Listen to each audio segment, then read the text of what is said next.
If I'm correct, I think it was, 2001, 2002? There was a group of protesters in Chicago that went down to Navy Pier, and there was a docking of a military vessel there. And they had it open so you could, like, go on tour. And they went onto the vessel, and they had signs that were protesting contamination in Vieques, Puerto Rico, that was connected to the testing of military hardware and armaments connected to the military base out there. Now, I was not there the day that happened. I was a newspaper editor, and there were other people that were there, and it was covered in the newspaper. I had to edit the article, and I had to figure out where to lay it out in the process of the production.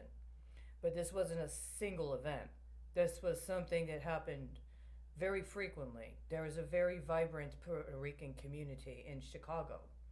And for many years, it was understood that they had a very staunch opposition to certain assimilationist tendencies that sought to neuter the legacy of Puerto Rican independence movements in the mainland of the United States.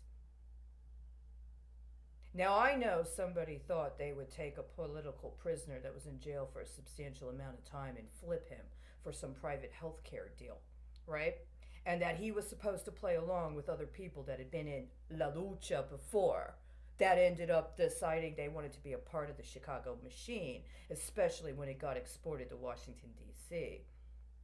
And I know that when I got myself exported to California so that I could be real time on site to deliver on some old deals hooked up with Israel, that my relationship with that contextualization of struggle and social movement changed.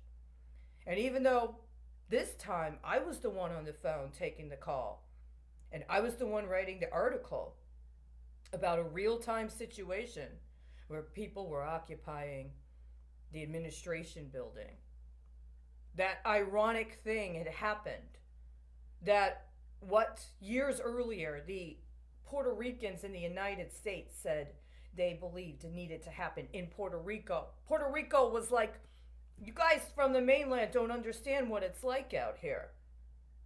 And years later, they're doing the same stuff in Puerto Rico that those guys from the mainland have been trying to do with them. But by that time, they had already gotten to DC, baby. And they had already hooked up that double leverage they needed. In order to what? What are you going to get out of Puerto Rico now, guys? What are you going to get out of Puerto Rico? Because the last time I heard, you totally shut down that student movement and you replaced it with a CIA recruiting center. It got trashed during the hurricane so that all of a sudden venture capitalists could come in and coordinate access to human capital. Right? What does this have to do with anything? I'm just saying, if you wanted me to have a relationship with Puerto Rico, I really, really wish you would have paid the fuck attention to what my Puerto Rico is. Instead of doing everything you could to sabotage every other fucking benchmark I made that provided the material preconditions necessary for you to actually get whatever the hell you thought you were going to get out of me. Every step of the way in the last 10 years, every deal you leveraged defaulting off of me failed. Every one of them failed. And you kept going higher and higher and hedging bigger and bigger and bigger. And they all fucking failed.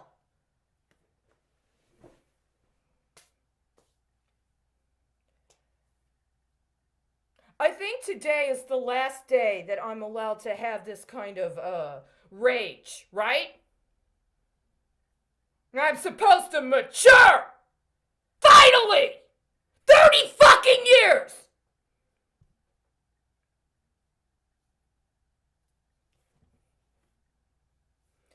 At any point in time, you could have listened when I said no. Now you just don't fucking talk to me, do you?